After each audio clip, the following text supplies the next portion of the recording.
Welcome everyone. Today we are going to break down the entire history of the world of Splatoon. We'll be covering everything from the end of humanity to the Great Turf War all the way up until after Splatoon 3. Let's waste absolutely no time and get right into it. But before we get into it real quick, if at any point you would feel yourself enjoying this video, it would mean the world to me if you considered subscribing. Alright, let's go.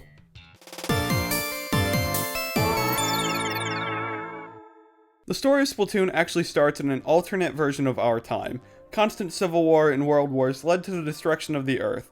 The amount of civil wars that took place before the Great Flood is unknown, but we do know that World Wars 3, 4, and 5 were fought before the Great Flood. Somewhere towards the end of this time, Judd is born and was so good at judging things that human militaries would use him to determine where they would need to launch attacks. For some unknown reason, the printer that produced Splatfest themes was made. Its purpose then was unknown. In this timeline, global warming becomes much more of an out-of-control issue than it is in our own timeline. For reasons unknown, one warring nation dropped a nuclear warhead on Antarctica, melting the entire ice cap.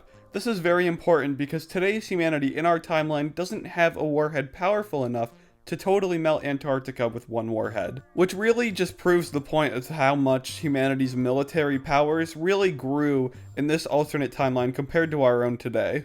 And humanity having weapons powerful enough to completely destroy Antarctica could potentially be the reasons why the Splatlands are the way they are today, that we see them in Splatoon 3. The nuclear bomb going off in Antarctica set in motion the total and utter destruction of humanity. But before destruction, Judd was frozen in cryosleep by the brilliant professor who may be responsible for the creation of the Splatfest printer. Judd was the cat of this professor. The professor would often rent Judd to warring countries and profit off of Judd's unnatural prediction abilities. But when the Great Flood hit, the professor, in a final act of redemption, chose to save Judd instead of himself, injecting Judd with an immortality serum, which humanity just somehow developed and still managed to go extinct, and then placed Judd into cryosleep, and set to wake when the world was habitable again. Some people found creative ways to survive the flood, but for most of the world's human population, they die in the billions. The age of humanity is over, except for a lucky few. Multiple groups of humans split off and tried to find ways to survive the Great Flood. Some were successful and most weren't. One group of people made the underground domes that currently make up Octo Valley, but the humans didn't survive there. Another group of humans made the Arc Polaris, with its mission to travel through space until another Earth-like planet could be found. Along with the humans, a bear was brought with them on the Arc Polaris. This bear would be used as a test subject. Unlike the humans, this bear was not unconscious for the journey to a new Earth. He was left conscious for what the humans can assume to have been thousands of years. Arc Polaris, on its voyage out of the solar system, was struck by something and was forced to go back to Earth as the last place they could possibly seek to find repairs. However, on its voyage back, the ship ran out of fuel, leaving Arc Polaris suspended in Earth's orbit for thousands of years. But to make bad worse, Arc Polaris' orbit finally decayed enough to be pulled back down to Earth, landing near future Inkopolis, with one lone survivor who we'll get to later. But the human survivors with the most potential were the people of Alterna. Alterna is another underground dome similar to Octo Valley, but within the group of survivors, they place their scientists as their leaders, betting on the scientists' intelligence to leave them to long-term survival. The leaders of Alterna created brilliant technology such as underground upside-down cities and a mysterious crystal with the ability to read minds. These crystals were mass-produced and lined the walls of Alterna to give the humans a reminder of the sky from the outside world. For a generation, the humans prospered, and it looked like humanity had a real chance of surviving the apocalypse. But when the first generation of Alternan leaders became too old, the next generation had to step up and continue running the underground nation. This generation had never seen the outside world before, the one that their parents had destroyed and hid from them. They yearned to know what Earth was like from the outside of Alterna, and against the judgment of their elders, they built a rocket to fly out of Alterna. When the rocket was launched for the first time, catastrophe struck. The rocket melted the crystals of the Alternan walls, and melting debris rained down on the people. Those who didn't die in the calamity eventually withered away. The last colony of humanity had been destroyed once and for all, leaving all humans extinct. The collapse of Alterna didn't spell doom and gloom for all sentient life, though. The crystals that had melted dripped their way into the water, down to where the aquatic life that the Alternans fed upon during their stay. These sea creatures weren't negatively affected by the debris, they were empowered. The thoughts and feelings of the last hope of humanity aided in rapidly advancing sea life, influencing them to evolve towards the shape of humanity. This shortened the millions of years needed for evolution down to just a few thousand, leading the sea creatures out of the water, the most prominent species to rise being the Inklings and the Octarians, though of course there were many more species, such as the jellyfish for example. jellyfish evolved into a hive mind, with a rare scenario of some jellyfish breaking free from the hive mind and developing their own personality. One downside of the Inklings' rapid evolution did arise. When they made their final leap from water to land, they lost their ability to ever go back into the water. Their new bodies couldn't handle the water breaking through their cells, so when the Inklings left the water, they could never come back. Around this time that the Inklings and Octolings became sentient, the professor's cat Judd awoke from his 10,000-year cryo-sleep. It's important to note that Inkling society didn't just jump from leaving the ocean to massive cities. While Inklings are often described as lazy and obsessed with who can be the most quote-unquote fresh, they had more primitive societies in between as well, exploring the world after they broke free from Alterna. The main group of Inklings to know are the Inklings that broke off and made some ancient Egyptian-like group. From this era, we know that they worshipped Judd, and a sarcophagus can be seen in Schellendorf Institute that appears to be an artifact of this time. Another important note of that society is that Inklings appear to have splatter shots, which brings into question how built into Inkling culture is warfare. Could this idea of warfare be built into them due to their evolutionary aid from humanity's crystals? As of now, we don't know for sure. We do know that Inklings, for as long as they've existed, have always been a superstitious people. From their very early times to even modern Inkopolis, with the crane and the turtle in Inkopolis Square being two deities they believe in. The opposite society of the Inklings, the Octarians, stayed to themselves primarily but did have good relations with the Inklings for a while. Octarians, unlike Inklings, have many forms. The Octolings are the most important members of the Octarian world, but also consist of many forms of Octotroopers, which are severed grown tentacles. At some point, the tide started to rise again, which covered large amounts of land. Race relations between Inklings and Octarians started to break down over tensions about lost land. The tension eventually boiled over into one of the deadliest, most horrifying wars in the entire history of the Earth, the Great Turf War. It's important to note that turf wars didn't originate from the Great Turf War. The ancient Egyptian-esque Inkling time period is shown to have turf wars that got judged by Judd. However, the turf wars we participate in aren't the same types of turf wars that took place in the Great Turf War. These were large-scale battles for undetermined amounts of time. Most species sided with the Inklings. The official story is that Inklings were devastated during the first year of the Great Turf War because they couldn't wake up on time, and the Great Octo-Weapons, which, fun fact, are some of the bosses we fight in Hero Mode 1 and 2. The Inklings won in the second year after the formation of the Squid Splatoon. Hey, that's the name of the game! Consisting of Captain Cuttlefish, the leader, Moses Schellendorf, Sheldon's grandfather, who is the weapon maker, and two other unknown Inklings and Judd. In modern Inkling times, Cuttlefish and Judd are the only survivors of the original Squid Splatoon, and it's not 100% certain if Judd was 100% neutral in this conflict, or if he truly sided with the Inklings. Judd likes to judge, so he may just have integrated with whoever won anyway. The Inklings had quote-unquote won the Great Turf War because they had more tentacles. However, when you look much deeper into the lore, it gets so much more darker. We have always heard about the Great Octo Weapons and the Octarians just wiping the floor with the Inklings. This may have been true at one point. We see the Octarians had rained bombs on Inklings, assaulted them with whatever this monster is. However, the Inklings had their own weapons of mass destruction. This right here, this is an Inkling weapon of mass destruction. So Inklings beat the Octarians through some insane means, and we can definitely see that they don't have some form of Geneva Convention, because tensions between these two military forces didn't ever really get better, and they still use some pretty horrific tactics towards each other after the war. Post-Great Turf War, we're able to see the true scale of the destruction this conflict had on places the war was waged. So, the Great Turf War ends with an Octarian defeat. The Inklings and their allies have total control over the good parts of the surface and force Octarians to set up their society deep in the wasteland and in underground caves made by the groups of humans that tried to survive the apocalypse, with Octarian-made kettles acting as access points between certain important caves. The two major locations the Octarians developed are Octo Valley and Octo Canyon, located about a mile away from Octo Valley. Octo Canyon is the commercial hub of Octarian society. The Octarian underground takes up a lot of power to run. The Octarians use massive monitors to make their locations underground look more quote-unquote natural, as opposed to how humans use crystals in Alterna. They also continue producing their octo-weapons. Octavio, the leader of the Octarians, pursues a career in music for some reason and becomes known as DJ Octavio, and for another reason that we don't understand, never leaves his octopus form. For those who don't know, DJ Octavio is an octoling. So the Octarians' underground domes, after like 60 to 70 years, start to show their age and run low on electricity. And eventually, they'll have to take drastic actions if they don't want the lights to go out. But for now, that's where their story ends. Inkopolis as a region grew in popularity among the Inklings when the ties rose that caused the Great Turf War.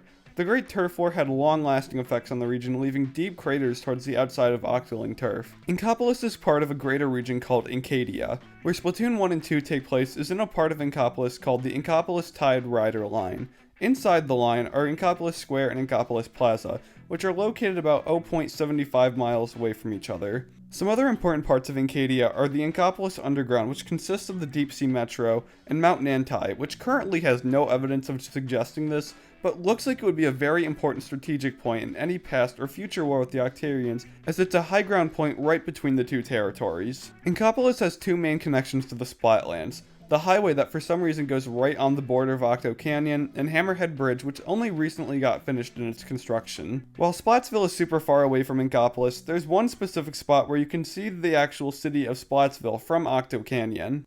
But onto the characters of Splatoon. Pearl is born in the year 11,996, or 21 years before the events of Splatoon 2.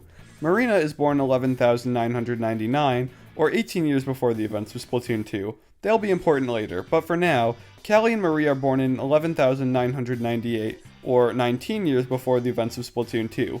Callie and Marie are cousins who get their original burst of popularity in a youth folk singing contest in their hometown of Calamari County. Pearl also participated in a youth singing contest where her voice was so powerful it destroyed part of the contest.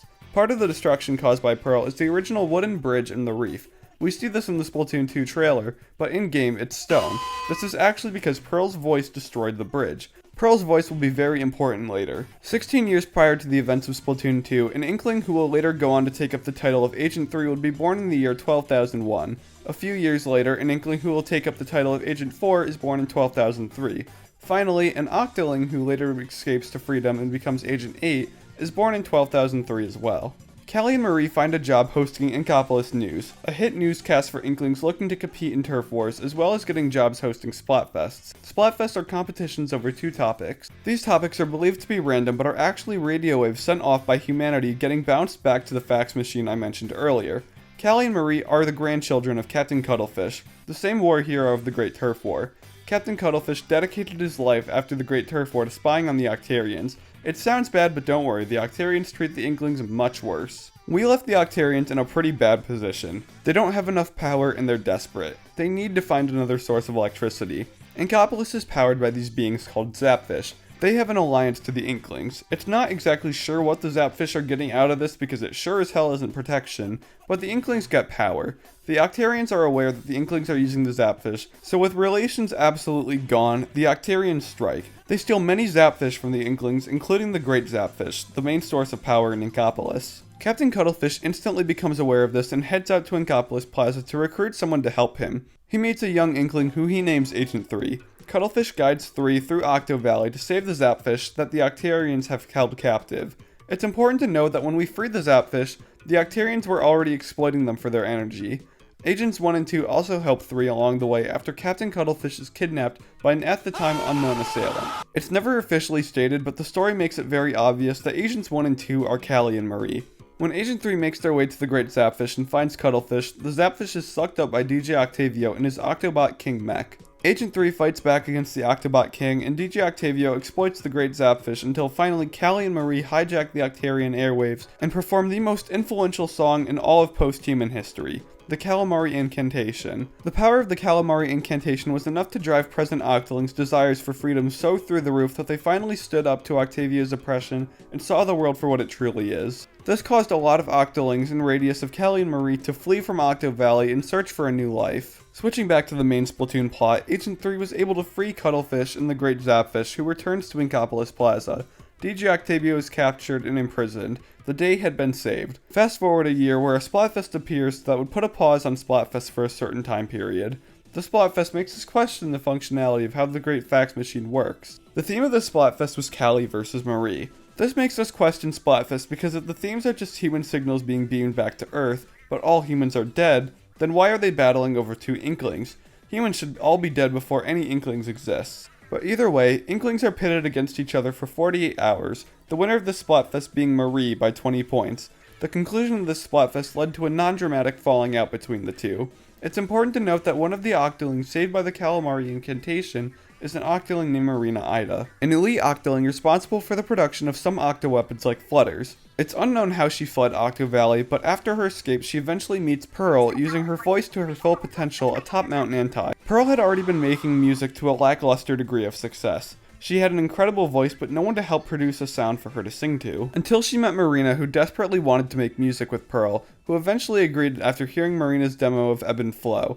When they finally finished Ebb and Flow, it was a smash hit. The boom in popularity gave Pearl and Marina the opportunity to run Inkopolis news and a developing part of Inkopolis. The events of the final Splatfest brought Callie and Marie into new fame that they had never experienced before. After releasing their first solos, they began to drift apart. Marie began to spend most of her time filming late-night shows, often putting her in positions to not return home until late at night. Callie became a side character on a popular show who quickly grew into a fan favorite. On a day off, Marie, while doing chores at home, began to wonder if Callie truly felt okay about how the final Splatfest ended. She'd always believed that she didn't really care, but began to doubt the notion. She believed that Callie could be holding her loss against her. Callie one morning was awoken by a call from her manager informing her that she had a delay in her recording schedule to accommodate a different performer. Callie decided to make the most of her time and find Marie to invite her to go do something. She found Marie out eating with Krusty Sean when she heard them talking to each other gleefully. Knowing how hard it was for Marie to get out of her shell when they first moved to Inkopolis, she decided not to intervene and to just let them keep talking without joining in. Callie headed back to their shared apartment alone. Marie had found Callie up early making breakfast one morning and was invited by Callie to go shopping with her. She agreed and the two went window shopping together in Arowana Mall before getting something to eat. While together, they talked about their work and what they'd been up to with how busy they've been. However, deep in their minds, they were both worried about each other. Callie decided to tell Marie that she'd seen her out talking with Krusty Sean, which Marie was taken off guard after hearing. However, they'd quickly gone back to gossiping about people they knew. Sheldon had been busy preparing a new spot in a new location which had been rapidly developing in another part of Inkopolis. Eventually, they had both realized that they hadn't seen Captain Cuttlefish in quite some time. They didn't worry about him as they believed there was no harm due to the Octarians being defeated, but little did they know what they were really stepping into. They ended up talking for a whole day, and when they realized it was getting late, they decided to head home. Marie was packing her clothes for a trip to their hometown of Calamari County. She decided it was a good idea after learning of having 3 days off in a row.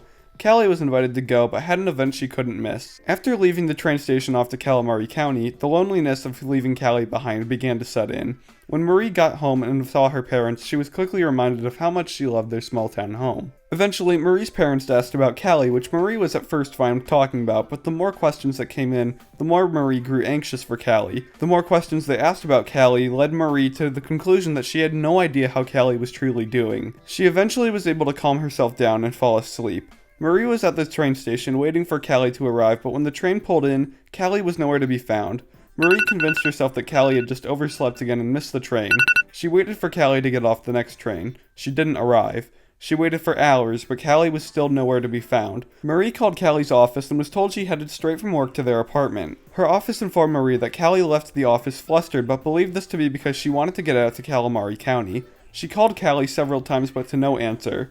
Panic took over Marie. She cut her trip short and returned to Inkopolis the following morning. She spent the whole 3-hour trip on her phone searching for some clue as to where Callie could be. When Callie arrived, she took off to her apartment. When she got there had been no sign that Callie had been working there. After having an idea where she could be, she rushed out of the apartment, continuing to search for Callie. She rushed to Octo Valley to look for Captain Cuttlefish, but found no sign of him. Marie looked over and beheld the horrific sight of the snow globe that held Octavio captured shattered. Marie left Octo Valley in complete distraught over what she'd beheld, but when she got back to Inkopolis, it was shrouded in news that the Great Zapfish had once again been missing. The people of Inkopolis believed that the Great Zapfish would once again reappear shortly after its disappearance. But Marie knew what was truly behind all of this. Her suspicion led her to believe Octavio had once again been responsible. Captain Cuttlefish wasn't here to help her this time. To start this mission, she was all alone and would have to figure it out by herself. It wasn't long before the people of Inkopolis realized that Callie had gone missing too. With all eyes on Callie and the Great Zapfish, the burden was placed on Marie to solve the issues facing Inkopolis. Marie decided to do what Cuttlefish had done 2 years prior, look for a recruit to help take down the Octarians, but due to her immense popularity, Marie would need to keep a low profile as to not let too many people know about the Octarian threat. She decided to start her search in a new part of town that Callie had told her about. Inkopolis Square. Before Marie could find a new agent, a lab mishap caused the cloning of some of Judd's cells, resulting in a second mammal being created on Earth, Lil Judd.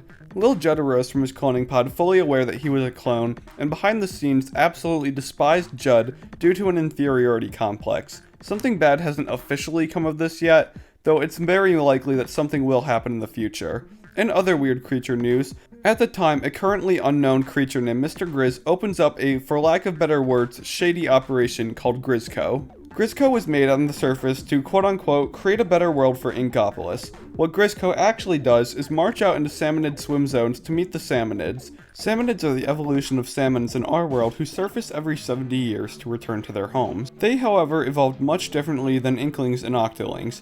While they're sentient, their culture worships death and eating themselves. They see being eaten by other creatures as one of the greatest honors a soldier can have. They carry unconventional weapons such as frying pans and spoons to the battlefield rather than ink-based weaponry like Inklings and Octolings do. What I just described is the normal Salmonid, called a chum. A possible theory as to why the Salmonids look the way they do is because of not having the Alternan's memory crystals to aid in their evolution. While Inklings got an unprecedented boost in their evolution from Alterna, Salmonid swim zones aren't located near Alterna, leaving them to evolve naturally. And like I've said, they've achieved sentience, so while their intellect may be on the same level as Inklings, they still look like aquatic life due to their lack of unintentional human interference. This theory could also back up as to how they're able to enter water and land, but like I said, this is a theory. The more important Salmonids are the boss Salmonids. Boss Salmonids are created due to Salmonids going under more stressful conditions. So things like Maws and Steelheads are both still Salmonids, even though they look drastically different. Some of the more notable Salmonid bosses, lore-wise, are the ones seen piloting different contraptions like the Steel Eel and the Scrapper. These are made out of repurposed Octarian technology. This is possible due to an alliance between Salmonids and Octarians. The Octarians give Salmonids some of their technology in exchange for some of the Salmonids' power eggs. The alliance between Salmonids and Octarians has little to do with why Grizzco is interested in the Salmonids. The interest in Salmonids comes from what the boss Salmonids carry, their golden eggs. Something so important to the Salmonids that it's off limits for trading with the Octarians. However, Inklings do not have any trade agreements with the Octarians, and either way, if they did, would not receive any golden eggs. So as long as the contact with Salmonids is permitted like it appears to be in Grizzco, it's illegal for citizens of Inkopolis to have any contact with Salmonids unless given permission. It's not totally known if Grizzco has the specific permission, and if they don't, it could be one of the reasons as to why Grizzco is so shady. Besides the, fact that at this point we really don't know why we're hunting Salmonids and taking their golden eggs. Mr. Grizz hires Inklings to go out into Salmonid territory and kill Salmonids and boss Salmonids and make off with their golden eggs. The more golden eggs they have, the higher the rank they have and the higher their pay goes up. While Mr. Grizz seems to communicate with Inklings during salmon runs, we don't actually know who Mr. Grizz is, nor is he actually communicating with us in real time. His speech we hear during salmon runs is pre-recorded instruction. It's unknown how Inkling interference in salmon runs is affecting Salmonid population, as we appear to seriously wipe out a nice chunk of their people every salmon run. Back in Inkopolis Square, Marie eventually finds an Inkling willing to help her find Callie and the Great Zapfish, who she deems Agent 4. Agent 4 is a new Inkling to Inkopolis, having lived very far away from the city and choosing to spend their time at school, thus leading Agent 4 to be unaware of who Marie is at the start of Splatoon 2. Along with Sheldon, Marie guides Agent 4 through Octo Canyon, another region of Octarian territory. They go through 5 sectors of Octarian territory. Every time Agent 4 clears through a sector of Octo Canyon and saves 5 Zapfish per sector, a mysterious voice tells Agent 4 and Marie to turn back. Over time, Marie begins to confide in Agent 4 how much she misses Callie. Finally, the story concludes when Agent 4 confronts DJ Octavio and Callie. Octavio kidnapped the Great Zapfish once again for the same reason as last time, but Callie was abducted in order to boost his ratings among Octarians. Seeing someone as popular as Callie in support of Octavio is a surefire way of making the Octarians look up to him more. We can see how deep this Callie love runs in one of the bosses we fight, as the Octo Samurai that Agent 4 defeats is a massive Callie fan. When Agent 4 rushes to meet Callie, DJ Octavio reveals to us that he had hypnotized Callie. Agent 4 is left by themselves to fight off DJ Octavio and his Octobot King 2, once again being powered by the Great Zapfish against its will. Marie and Sheldon eventually find their way to the confrontation. Marie, armed with the Hero Charger with a mysterious ink called Low Tide Ink. It's unknown how this ink works, but apparently it helps with memory loss and recovery. Marie snipes the Hypnoshades off of Callie and brings her into the light. Together, the Squid Sisters hijack the Octarian speakers and play a new remix of the Calamari Inkantation called the Spicy Calamari Inkantation. The remix quickly brings Callie to her senses. The Squid Sisters, back together, help Agent 4 defeat Octavio once more. Together, they take him down and reunite Octavio with his prison snow globe. The Squid Sisters reunite to create a new song called Fresh Start. To talk about Octo Expansion, I've grabbed my longtime friend and collaborator Joey Pierleone to help me talk about this subject. So Joey, go and talk about an expansion you've never played before that I totally scripted. During the exact same time as the events of Splatoon 2, Agent 3 and Captain Cuttlefish are out on patrol in Octo Valley where they run into a lone Octoling. The Octoling and Agent 3 break into a fight. Before a conclusion can be reached, an unknown party captured Agent 3, Captain Cuttlefish, and the Octoling. Captain Cuttlefish and the Octoling wake up next to each other after being knocked unconscious. Unknowing of where Agent 3 is, Captain Cuttlefish and the Octoling agree to team up to break out of wherever it is they found themselves in. When they get out of the first chamber they're held in, they find themselves in a giant subway. Eat fresh. The only thing there being a lone ringing telephone. The Octoling answers the phone, which reveals itself to be a guide to sea creatures looking to enter a place called the Promised Land, which is assumed to be Inkopolis. But before the telephone can bring the Octoling and Cuttlefish to the surface, they would need to complete a series of tests to find what the telephone calls the Four Thangs, and only then can the telephone bring them into the Promised Land. The telephone then gives the Octoling a CQ-80 device and dubs the Octoling Subject 10008. Captain Cuttlefish, however, doesn't like this name and chooses to call them Agent 8, or 8 for short. Despite the name, Agent 8 isn't technically part of the new Squid Beak Splatoon like Cuttlefish, the Squid Sisters, Agent 3, and Agent 4. The Agent 8 title is strictly a nickname unless stated otherwise later in the future. After all instructions have been given to the pair, a train pulls into the subway station. This train is called the Deep Sea Metro. When Agent 8 and Cuttlefish board the train, they meet an intelligent sea cucumber appropriately named Sea Cucumber, who instructs 8 on how to use the CQ-80 device. After their introduction, they manage to stumble into contact with Pearl and Marina over a radio channel, who after hitting it off with Captain Cuttlefish in a rap battle, decide to help him and 8 escape the Deep Sea Metro and return to Inkopolis. So together, through mostly Agent 8, they track their way through the metro controlled by the CQ-80 to venture into test site after test site. After every test site is completed, Agent 8 earns a mem cake. A mem cake is the physical manifestation of one of her lost memories.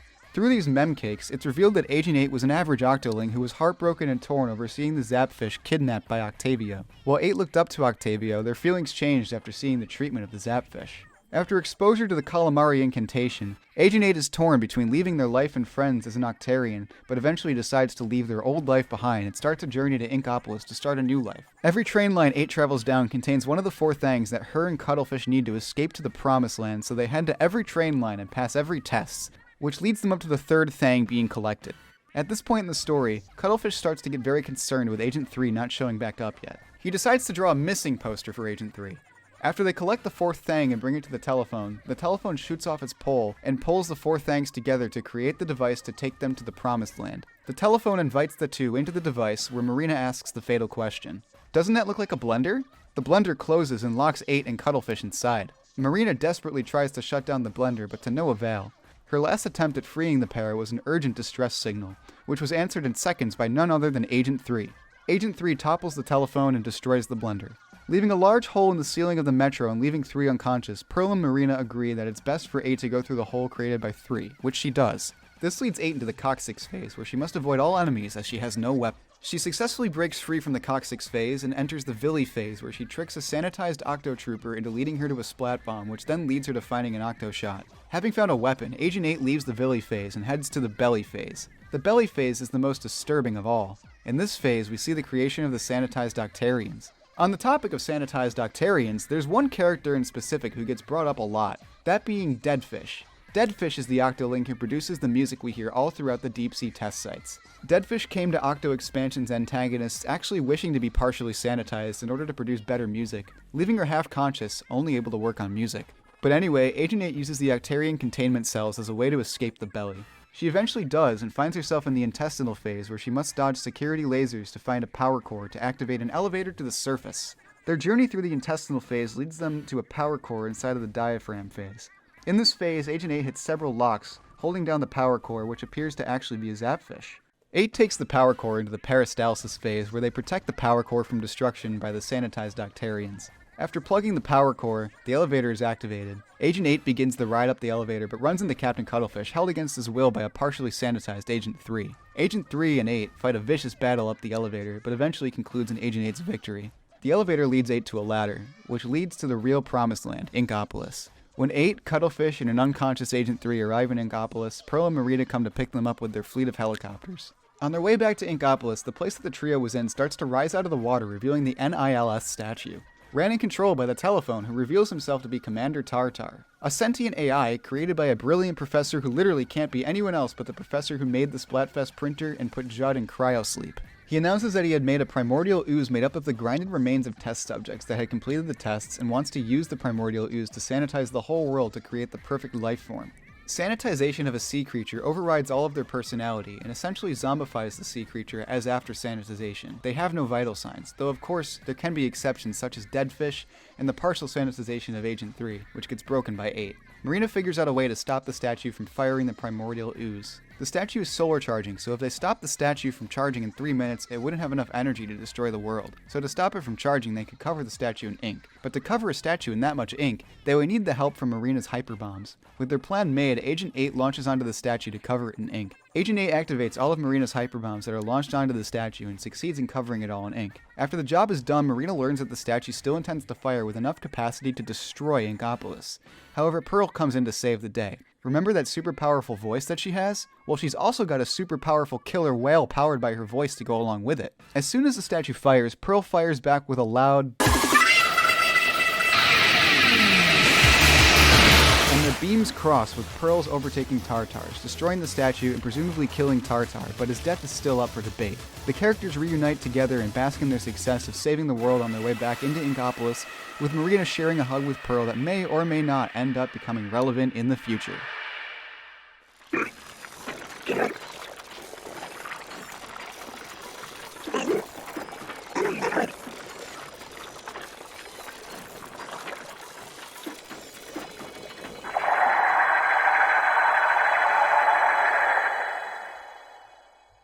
Canon-wise, Octolings start entering Inkopolis. A Splatfest is decided that pits squids and octopuses against each other, this being the first Splatfest that Octolings as a whole participated in. A year later, it's announced that the Splatfest printer would once again stop with one more Final Fest. This Final Fest pitting Chaos and Order against each other, Chaos being the side chosen by Pearl and Order being the side chosen by Marina. Pearl tells Marina that she's invoking Splatfest Article 4, meaning that the loser has to live in the world of the winner's choosing. The Splatfest lasted 3 days and the Squid Sisters came back to make more music with Off the Hook for the final Splatfest. The Final Fest concluded with a Chaos victory, beating Order 3-0. Pearl tells Marina that the only chaotic thing that she wants for Off the Hook was to break into more music genres, and that nothing could ever happen to break them up. After the Final Fest, while Pearl announced that she only wanted to break into more music genres, Inklings still wanted a chaotic change in their lives, which came the mass migration of Inklings to the city of Chaos, Splatsville. Splatsville in the Splatlands is located around 270-ish miles away from Inkopolis. Before modern times, the Splatlands, after Inklings for the most part ventured out of them from Alterna, fell victim to a flood which presumably was the flood that led to the Great Turf War. It's said that 3 lights appeared, sharing the logos of each Deep Cut member and quote-unquote consumed the disaster, showing that Deep Cut has some deeper connection to something that we really just don't understand at this point, which led the citizens of the Splatlands to celebrate with festivals with 3 portable signs as tribute, which can still be seen in the first half of the Splatfest with Shiver, Fright, and Big Man moving through the square presumably on these same shrines. The Splatlands were never fully abandoned though. It was a place of much lower interest after Inkopolis became more popular. Though, of course, after the Final Fest in Splatoon 2 caused mass migration to the Splatlands, with one individual taking particular advantage of the situation and making something amazing. The new Splatsville lobby was designed by a fiddler crab named Glenn Fiddler, who believes this lobby to be something to revolutionize Inkling's Turf War experience, which he was right about. With all of the Inklings moving out to the City of Chaos, this caused rapid development in the city, bringing it from a rundown dump to a modern hub of everything fresh in the post-apocalyptic world. In new Squidbeak Splatoon news, Captain Cuttlefish officially steps down as the captain and gives the position to Agent 3. Agent 3 will now just be referred to as Captain from this point forward to avoid any confusion. The new Squidbeak Splatoon found something hidden in a crater out in the Splatlands, a different type of ink with hair growing out of it, which when coming into contact with would cause rapid hair development, which is shocking because at this point in Earth's history, there are only 2 creatures left on Earth with hair/fur, and both of them share the same genetic code. Along with this discovery, the Great Zapfish is once again missing. leading Cuttlefish to search for someone to fill the role of Agent 3 and search for answers to Splatfill's biggest questions. On the surface, everything in Splatsville is going great. The turf war scene is the biggest it's ever been, Off the Hook is collaborating with a new band to make Damp Socks feat Off the Hook, some of the members of Squid Squad started a new band together, Deep Cut is taking the world by storm, Inkling and Octoling relations are at an all-time high since the pre-Tide rise. Splatfests are back, Grizz is keeping Inklings and Octolings paid, everything is going great. Until one Inkling junk collector from outer Splatsville sees a weird man hanging out of a manhole and decides to follow him. This leads our Inkling, though this could also be an Octoling, but for simplicity I'm just going to refer to them as an Inkling, to the crater. A divot in the Splatlands covered in fuzzy ooze. In this crater they meet Cuttlefish, who at this point in the story is retired but still helps out the new Squidbeak Splatoon when they need it. Cuttlefish invites the Inklings to the new Squidbeak Splatoon as the new Agent 3, filling the spot that the captain used to have. The Inkling agrees and can now stop being referred to as the Inkling and now can be called Agent 3. Agent 3 works through the crater with the help of their small fry friend. This small fry got separated from its family in a salmon run and now has an insatiable hunger. This hunger just so happens to be subsided by the fuzzy ooze, which its effects they're immune to. In 3's journey through the crater, they fight off the fuzzy Octarians, which are Octo Troopers emboldened by the fuzzy ooze. They're much more lethal than the Octarians found in the Deep Sea Metro and the Octoling territory. To accommodate these stronger Octarians, Agent 3 has a new type of hero suit, more powerful and much more modular than the previous two. Agent 3 passes through the crater, clearing out all the fuzzy ooze and saves the Zapfish trapped inside the crater. When Cuttlefish and them reach the bottom of the crater, they're confronted by Octavio, who accuses the trio of stealing the Octarian army, to which Cuttlefish quickly fires back with an accusation of stealing the great Zapfish, to which we promptly then go to kick Octavio's ass. After the said ass kick, when our team gets to actually talk to Octavio, we learn for real the Octarians didn't steal the great Zapfish and that the Octarian army is really missing. But before the crew could really get to figure anything out, the layer of sediment that Octavio crashed into gives out, sending everyone falling below. A mysterious fuzzy tentacle grabs Cuttlefish and takes them away from 3 and Small Fry, leaving them to fall into the new land below. 3 flashes into consciousness and sees a trio looking over them, before quickly losing consciousness again. When Agent 3 finally comes back, they awake having their hero suit destroyed and the hero shot barely functional. They meet the rest of the Squidbeak Splatoon and what remains of Alterna. The place is a shell of its former self, now covered in fuzzy ooze.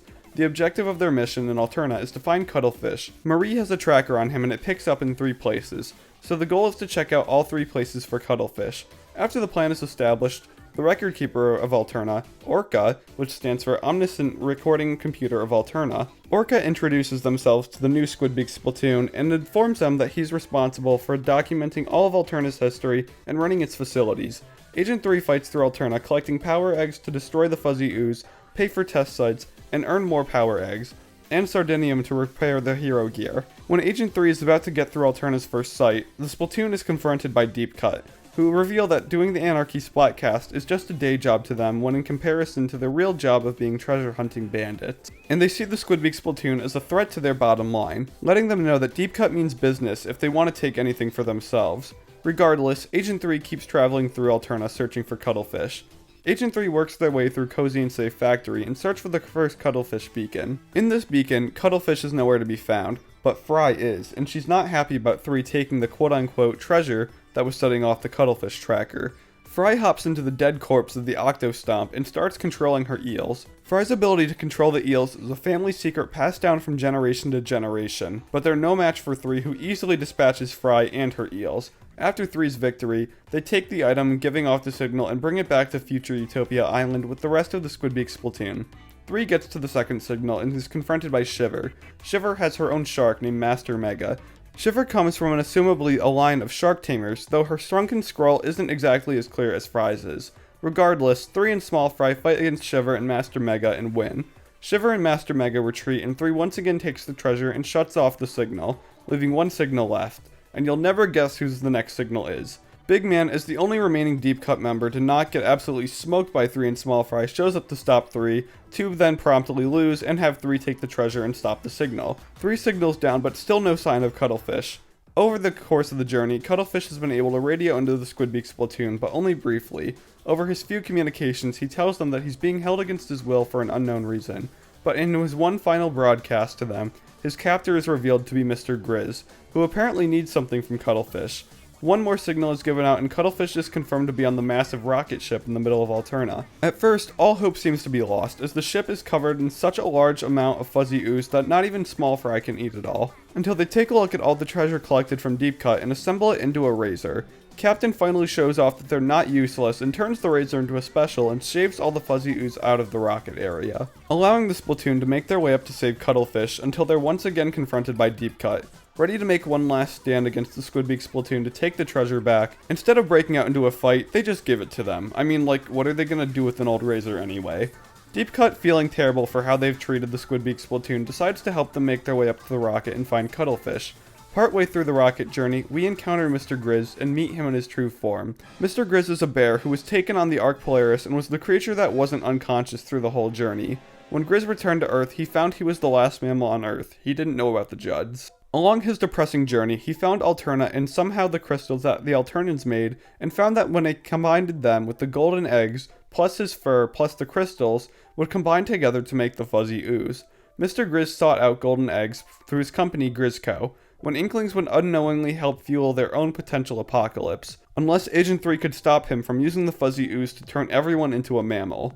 Cuttlefish is also found, who's been completely dehydrated by Mr. Grizz and assumably to be dead, though of course this is a kid's game and is able to be revived nearly instantly by rehydrating him through Captain's tears. Cuttlefish wakes back up and is a shell of his former self, but still alive. Priority once again returns to Mr. Grizz, who has taken the rocket to space with his intentions to fire the fuzzy ooze all over Earth and convert every life form into a mammal. Deep Cut comes around and helps 3 ride up to space. Fry uses her eels to make a vortex, Shiver gives 3 a boost through Master Mega, and Big Man gives 3 a spacesuit. 3 and Small Fry make their way up to space to confront Grizz. Also, Small Fry can apparently fly. Don't ask questions about that because we don't get any answers. 3 and Small Fry eat away at the fuzzy ooze on the rocket and push Grizz back, until Grizz destroys the rocket and sends 3 and Small Fry back into space. When all hope seems lost, DJ Octavio comes flying in, saving 3 and Small Fry. To power up for the final battle, Small Fry is emboldened by the 3 lights that saved the Splatland so long ago and becomes Huge Fry. I've got no clue if the 3 lights operate independently of Deep Cut or if there's some like family lineage connecting to Deep Cut and when they see the trio needs help they do something. But regardless, the spirits transform Small Fry into Huge Fry to confront the now massive Mr. Grizz. 3 pilots the Octobot to suck up all of Mr. Grizz's fuzzy ooze, and you have all of the context you need for that not to sound 18+. While Huge Fry engages in physical combat with Mr. Grizz. There are 2 outcomes to this fight. In the bad timeline, Grizz isn't stopped in time and shoots all of the fuzzy ooze all over Earth. Once again, you have all of the context you need for that to not sound 18+. The fuzzy ooze consumes the entire Earth and all life on it, turning the entire planet into a living mammal. But in the canon timeline, Mr. Grizz is knocked unconscious by a beam of ooze that 3 sucked off of him. Trying to explain this game makes me hate Splatoon and myself. All of the ink is fired back at Grizz and stops him, leaving Grizz stranded in space, and our heroes return to Alterna. Deep Cut returns to Splatsville and announces that the Great Zapfish has come back, and is in visibly bad shape. And in Alterna, the Squidbeak Splatoon thanks Small Fry and 3 for their work saving the world. After the events of Hero Mode, life stays pretty normal. Same good music, same good turf war, same good Splatfest, though they seem to happen less frequently, and Grizz Co., which is somehow functioning normally with Mr. Grizz stranded in space still. While there probably will be some negative ramifications to this later on, it's a good thing Grizz Co. is still running because Inkadia and the Splatlands are now falling victim to big runs. A big run is an event that was prophesized way before modern Inkopolis times in something called the Book of Madai. From what we've seen of it, it seems to be the Inkling version of the Book of Revelations from the Bible. The one verse of the Book of Madai that we have seen comes back from Splatoon 2 and reads, "When smoke rises from the 7 rings, the pink fish will emerge from the sea, devouring all the creatures of the land." In Splatoon 3, during a big run, we can see this prophecy coming true with a cloud of smoke and 7 rings of light beaming out while the Salmonids invade Inkling territory, proving the prophecy correct. The prophecy was made long before Grizz Co. was invented, so while Grizz Co. may have been created for nefarious purposes, its continued existence post-Return of the Mammalians campaign now seems to act as a last line of defense for the Inklings from total Salmonid invasion. Okay, it's done, that's it. You know every important event from the Splatoon series. You can now leave this video and say that you are decently knowledgeable on the lore of a kid's game. This video was an enormous task to take, so if you enjoyed it, let me know. Leave a comment, hit the like button, and if you're feeling a little adventurous and want to learn more about Splatoon lore, then maybe subscribe to my channel. But if there's anyone you should be subscribing to, it's the 3 editors that helped me make this video: Gamma, Human Jack, and Tunbin. This video wouldn't have been possible without them, and their channel links are in the description so you can see all the videos that they've made as well. Also, big thanks to Joey Pierleone for talking about Octo Expansion, even though he had no clue what he was talking about. Alright gamers, that's it from me. See ya.